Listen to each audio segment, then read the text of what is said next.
On this episode of Woodchuck's Garage, Project Rangers back in the garage. Yep. As you watched our fail video of going to Bundy Hill, we found out a little too late. Locking hubs on the Ranger are junk.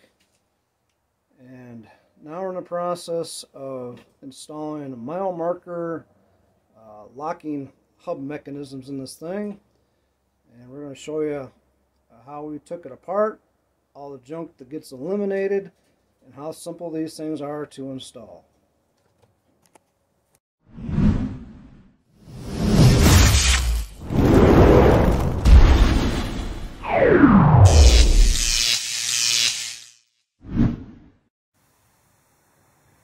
So we're going to get rid of these junk things and make it better. And now we have this installed, and here is the junk we don't need no more. So let's go ahead and pull the other side apart and put it back together. Alright, let's get her zipped off.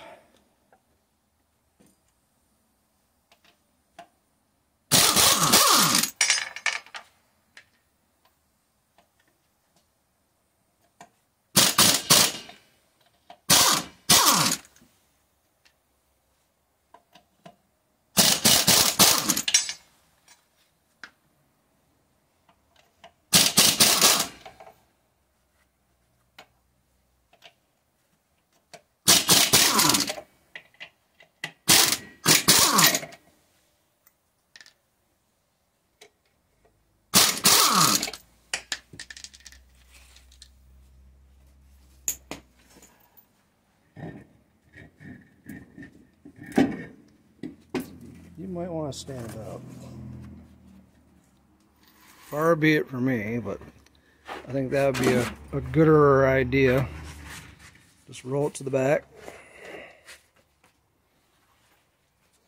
Ah yes, look at them glorious drum brakes on this Bronco derived chassis swap on this Ford Ranger. I have no interest in upgrading to disc brakes. The truck is currently up for sale at this point, and we'll leave it to the next guy to convert over to disc brakes. I'm not doing it. So let's go ahead and start taking these torque head screws out to remove the outer cap.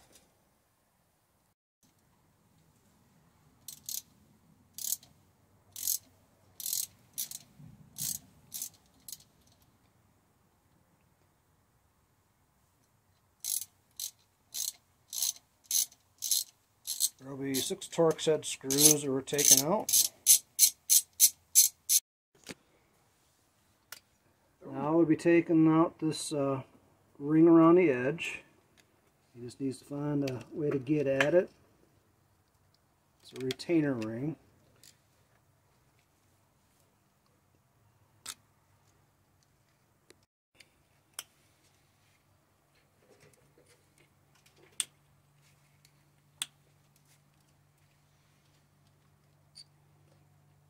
See the end of it right there.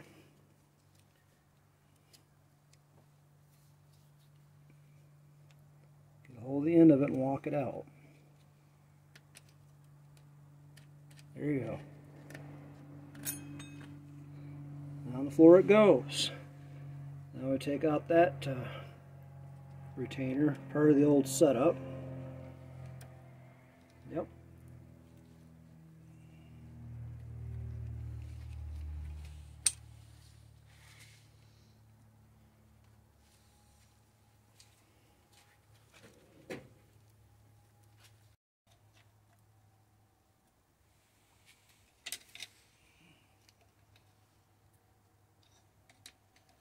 This has to be pried on a little bit because it's inside the hub there, but it will come out.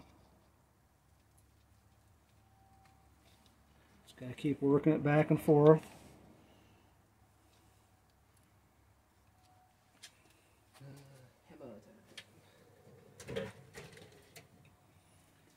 MC Hammer action.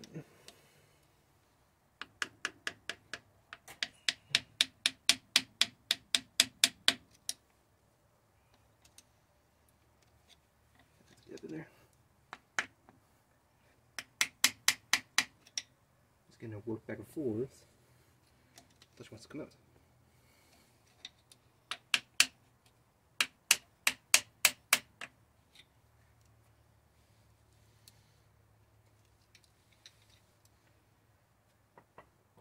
I don't have anywhere to pry up against this thing.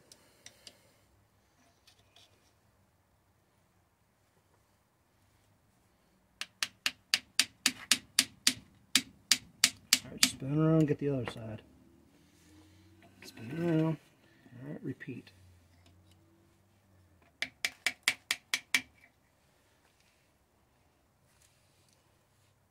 And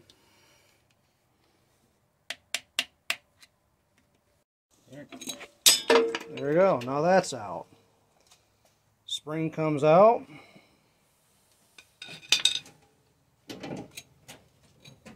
We do not reuse the spring. the spring is garbage. So this here on the floor is part of the old lock-up setup, lock and hub setup. I don't know, all this other stuff we don't need anymore. We're actually done. We're now ready to just give this a quick cleanup, throw some grease in there, and install the new hub.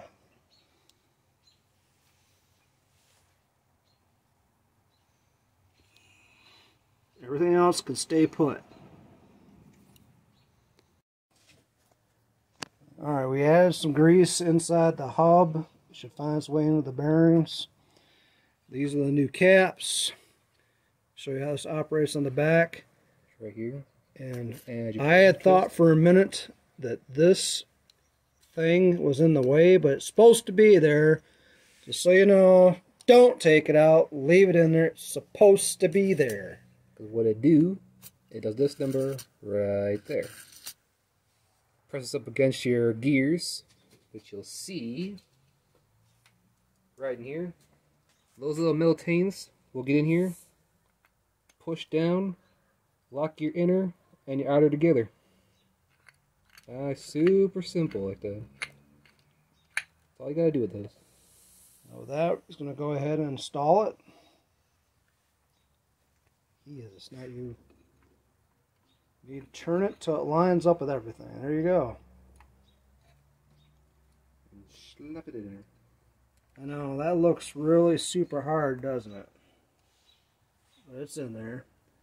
Now, we got to put the snap ring in to retain it. It'll be this little item here.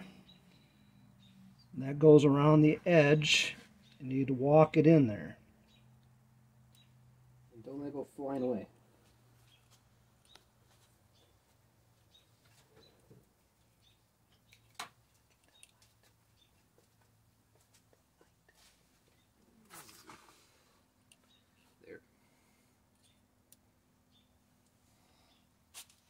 Doesn't really matter where it ends up, as long as it goes in there. Keep walking it in there. And from there, we'll take a screwdriver and push in to make sure it's all the way in. Here, work your way across. Get it in there.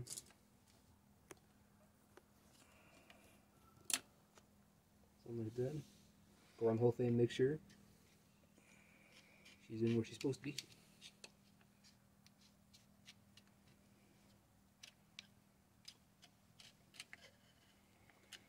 Alright, the next thing that goes in will be the snap ring around the axle shaft. Now you can see what's on here.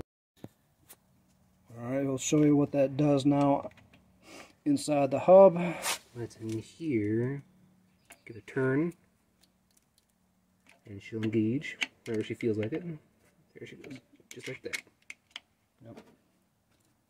Now it's locked. So now you can see, actually turn the axle with the drum. Let go, free. It's that simple. Do it again, and lock back in. Just like that.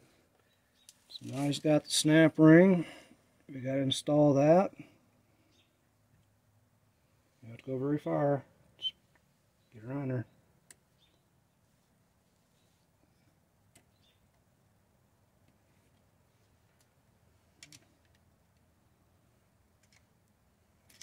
You don't need the pliers anymore. Well, it does push into a groove. Gotta keep walking around to be sure that's fully in there.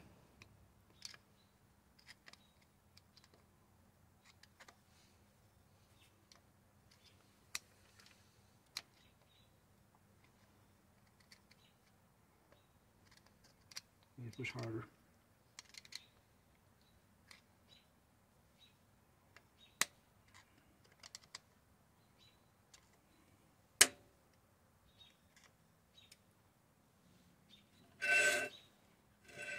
Yep, you just hear the shoes inside the drum. You want to double check that, make sure it's seated all the way in. There's 3 of us here. Yep. 3 of us in our own little party here. Appears to be locked up in there in this little bitty groove in here. Okay. Then now it's time for the cat. There's no reason to put it right side up. Doesn't matter because it turns, so it doesn't matter. And it does not fully seat. Don't expect it to.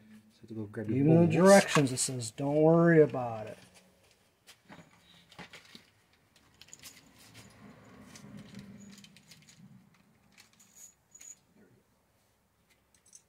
Stick a handful of screws.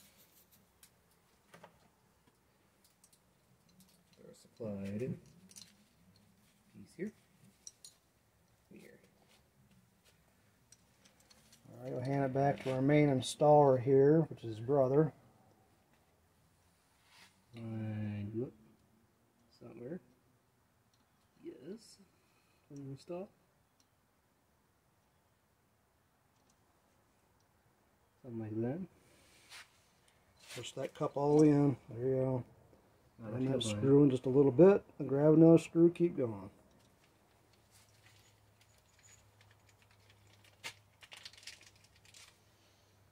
So one by one we'll set these screws up and then we'll demonstrate once more.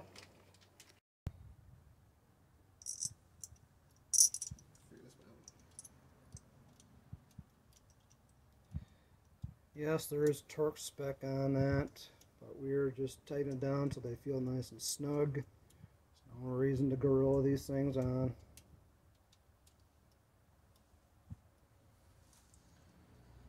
Just as long as the O-ring seals.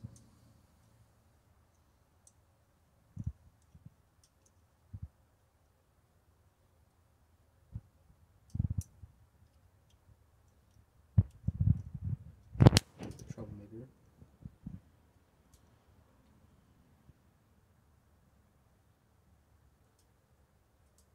Is it going in now? There it goes. So I just finishing up, kind of give you the inside peek here with the tire out of the way. You see what was done to make this setup work on this truck. This shock mount was fabricated and welded into place. Way up there. There you go. Yikes. It's got a coil spring spacer down there at the bottom. I'm sure the springs are taller than stock. We believe that was the original mount for the shock, and also went up in here. So the shocks are oversized, and it does have a body lift on it as well. Anyways, back to the task at hand. Make sure you tighten out your star pattern. So he's going to finish this up, and we'll do a quick static test here without the tire. Make sure it still either engages or disengages. That now completes the installation. Right now it should be in the free mode, so he'll spin that, make sure it is free.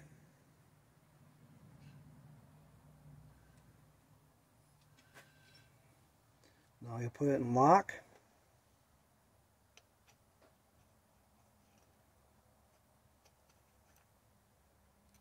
It's now locked. Now spin it again. There you go. Turn it back and forth. There we go, locked. Now you unlock it again because we need to leave it unlocked now. Okay, spin it. There you go. It's just that easy. And all that junk's been eliminated. This video was not sponsored by either Rust-Oleum or Mile Marker, although we would like to be sponsored by them. The kit used in this video was Model 104, which seems to be used for many years and many different models of truck. Alright, that wraps up our locking hub replacement. The product we used was from Mile Marker Hubs. Kit number is 104. It's a universal kit. Works on a lot of different years, a lot of different models. I think installation time was probably about 45 minutes or less, because it eliminates a lot of that junk that you saw in the video. I'm really happy with the way it turned out. We're eager to test it out, see how it goes. We did discover another problem. We're not going to bother showing it under the hood. It has stumbling issue too.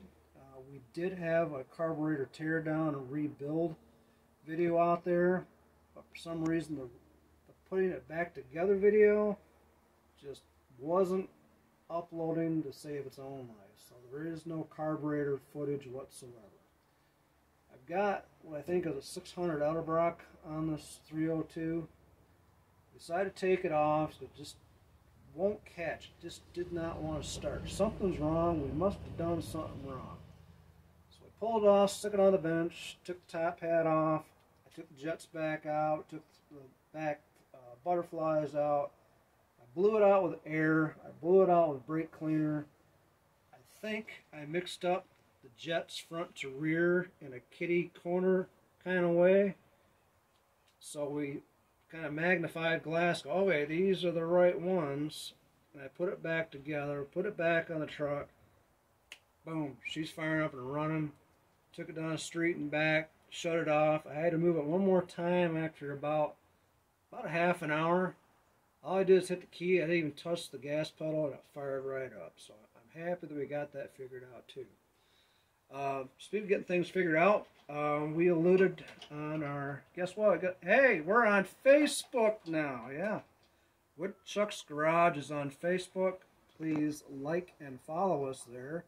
Please comment on those videos. Remember, you can comment on these videos too, and remember to subscribe. We need subscribers, and really need you guys to spend some time watching us work on these things. We really are doing it for you, doing it for your entertainment, but for a little bit of that education stuff that we don't like to hear about. But gotta learn some stuff once in a while, like we did today at our friends at Performance Engineering, Jenison, Michigan. We contracted with them to freshen up our Big Block Chevrolet. Going in, we knew we had an iron block. Pretty sure it was a 454, and it is. It's got 454 rectangle port heads on it. It's had some porting done already. They've gone through an extensive process of disassembly, machining, all of the necessary steps to put it back together. We were there today. We found out that it had a crank in it that we didn't realize it had, and that kind of messed up the new pistons that were going in it. They're too deep down inside the bores, so he suggested that we change cranks, although we've already had the crank that's came with it, machined and polished and all that happy stuff. We're going to put a different crank in it. It's actually going to be a 454 crank. But so on and so forth. We had to replace the cam, had to replace the roller lifters in it. We're still looking at, what was that spec, cameraman? Like a 720 lift. 720 lift. We're still going to retain our 12-to-1 compression. We do plan on running E85 fuel through this. At the time of visit, they were looking up valves that we are going to be able to put into the heads to accept E85 fuel. You know, E85 tends to eat away at other things, so you got to run some stainless stuff. So we're probably going to end up with a stainless valve. Not sure who the supplier is going to be just yet, but they're big, I'll tell you that. We're looking forward to it. We're happy to have made a relationship with Performance Engineering. Hey guys, if you're watching, thanks for inviting us into your machine shop today. We learned a lot, and we sure did appreciate what we saw. You guys are top notch. That being said, I'm just going to call it a night here at Woodchuck's Garage. Time to go in and eat. Again, make sure you subscribe. Make sure you smash that like button on this channel. Comment. We want to see some comments. We're not getting too many comments these days for some reason. Pretty sure I didn't turn them off. They're on. So, comment, comment, comment. Go to Facebook and do the same. If you guys are out there, let us know. See you guys later.